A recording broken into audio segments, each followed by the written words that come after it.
ஒரு குட்டி ஸ்டோரி பார்க்கலாம் வாங்க.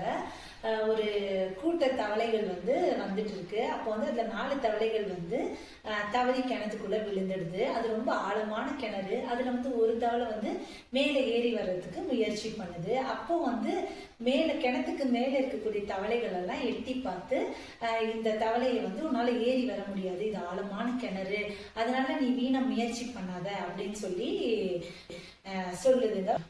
உடனே அந்த தவளையும் ஆமா அவன் சொல்றது உண்மைதான் அப்படின்னு சொல்லி முயற்சியை கைவிட்டுட்டு அப்படியே கிணத்துல ஒரு ஓரமா உட்கார்ந்துட்டுது.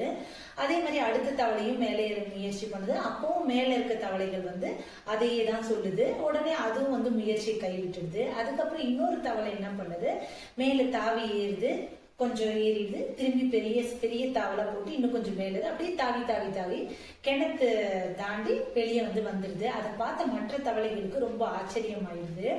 மேலே ஏறி அந்த தவளை பாத்தீங்கன்னா காது கேட்காத தவளை. மற்றவங்களுடைய பேச்சுக்களை அதோடைய காதுல விழாததுனால அது அதோட திறமைய நம்பி மேல ஏறி வந்துடுது. காது கேட்காத தவளை மாதிரிதான் மற்றவங்க சொல்றதெல்லாம் நம்ம காதுல போட்டுக்காம தொடர்ந்து முயற்சி பண்ணிட்டே இருந்தோம்னா வெற்றி கிடைக்கும் அப்படிங்கிறது தான் கதையின் நீதி.